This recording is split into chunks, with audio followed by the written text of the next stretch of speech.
you'll notice a difference right away. Almost everybody notices differences within days of getting on the Alex Pack and the products in the Alex Pack. And metaphorically, you're going to slash and cut through the vines of the jungle in terms of your interaction with the big I love it. With the machine. Industry, yeah. You're going to de-rivet. You're going to get those bolts out of there. So we'll spend a couple minutes. Obviously, we can't cover it all. They should check out your radio show for more. But some of the specific diseases, I wanted to start with the gut because I was real surprised to learn just a couple of years ago how much of the immune system is located in the gut. Isn't that amazing? 80%. And by the way, is there something to the intuition in the gut? I don't know. Oh, yeah, there is. Your gut has a brain. Your most important, or one of your most important neurotransmitters is serotonin. But the large majority of serotonin is produced in your digestive system. Your digestive system is your second brain. In fact, there's a book called The Second Brain, which talks about the intelligence of the digestive system. You know, the ancient Greeks, they used to do autopsies and they used to look at dead bodies, and they actually thought that the digestive system was a separate animal that lived in your body. Yeah. It has its own brain, it has its own nervous system, it has its own neurotransmitters, it has its own immune system, and it's independent from the rest of your body. It's connected to the rest of your body through a little area in your small intestine, which is actually one of the keys to being healthy, is to understand that connection between the digestive system and the rest of your body. But your point is very, very well taken. First of all, what is your immune system? Your immune system is your body's defense system, right? It's supposed to fight the enemy. Well, where does most of the enemy get into your body? Through the gut, yeah. Through what you eat. So, of course, the largest part of your immune system is going to be located in the digestive system. And just to show you how dramatic this is, there is a surgical procedure that tens of thousands of little children, of 10 and 12-year-old children, have every year. It's a surgical procedure where they remove part of your immune system. Yeah. And this part of your immune system, by the time a kid is 10 or 12 years old, is so inflamed and it's so puffed up with pus and with white blood cells and with inflammatory factors and immune factors that it clogs the airways. This little part of the immune system becomes swollen, just like a big pimple, and it blocks the kid's ability to breathe. So the kid has to go in and have a surgical procedure to remove that. That's called a tonsillectomy. And what we're talking about is the tonsils, which are part of your immune system. Your tonsils are a part of your immune system that becomes big and inflamed and swollen for 10 years or 12 years of eating the wrong food. And this is a demonstration. We see it in the tonsils, but it happens in the rest of the body as well. Yeah. That inflammation, that immune reaction is happening in all throughout the lymphatic system. Lymphatic system is your body's sewage system. It's transporting waste material. Do you ever watch those Civil War shows or Civil War documentaries where they'll show you the dead bodies that were piling up in the Civil War? I mean, you understand history.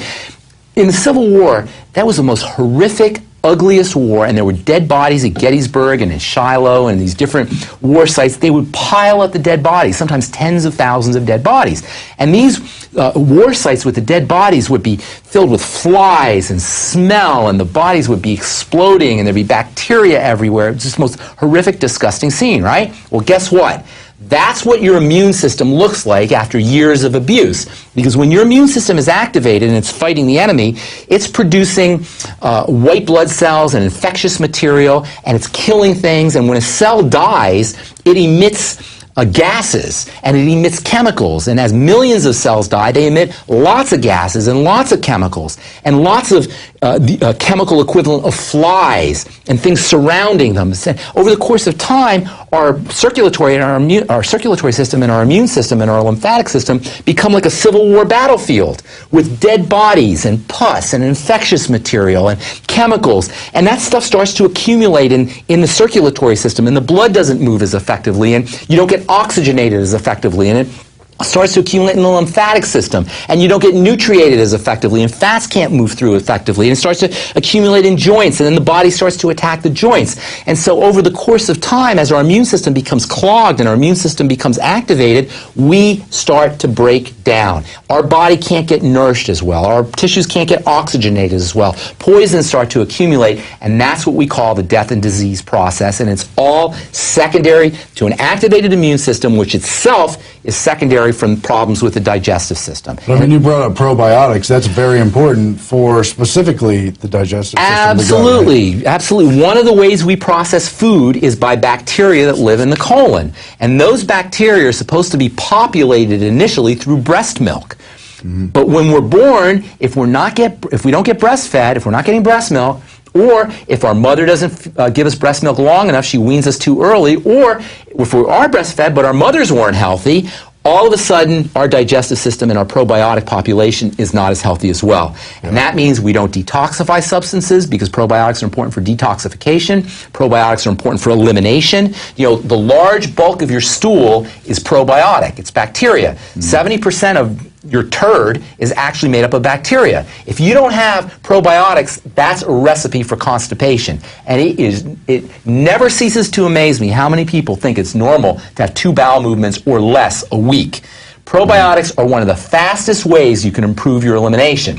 Probiotics also make the B complex. They also make vitamin K. They also make vitamin A. So if you're deficient in probiotics, number 1, you're not going to detoxify substances as well. Number 2, you're not going to be eliminating as well. And number 3, you've lost a major source of nutrients. So probiotic supplementation is key. Well, I wanted to bring this up about the gut. I know the great crew we have found it. It's the Bill and Melinda Gates Foundation. Not only do they focus so much of the resources on vaccinations for the whole world, but they did a lot of research on the immune system in the gut and its specific reaction with vaccines and so much more. Do you guys have that?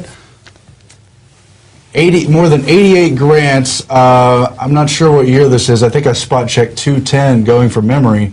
But anyway, it has a great deal to do with, I'm not sure if it's here on the screen. I'd have to read the details. But you can look up their research grants, and a large portion of them, I would say between a third and half, have to do with the gut and the immune system that's located in the digestive system. That's fascinating. As far as fighting back against the machine, I find that pretty troubling.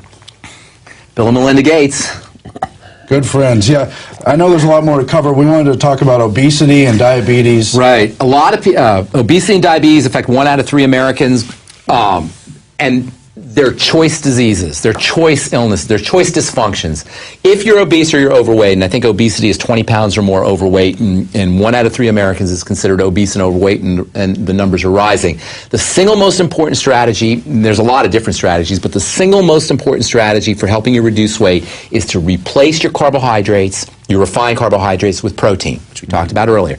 The single most important step you can make is to replace your refined carbohydrates with protein. Now keep in mind, body fat produces female hormone, the female hormone estrogen, and the estrogen makes you slothful and slow and lazy and not want to work and not want to work out. So the more body fat you're carrying, the harder it's going to be to exercise and the harder it's going to be to go out and move. So it's almost like a vicious circle, because then you get more body fat and that makes it harder to move, and then you get more body fat and that makes it harder to move. In order to break that cycle, it's critical to reduce the amount of body fat that you're carrying.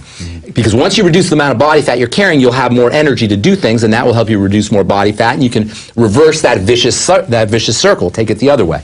In order to start the ball rolling, to turn that circle around, it's key to reduce body fat. The best way to do that is to reduce your refined carbohydrates and get yourself on more protein. That's the quickest way to do that.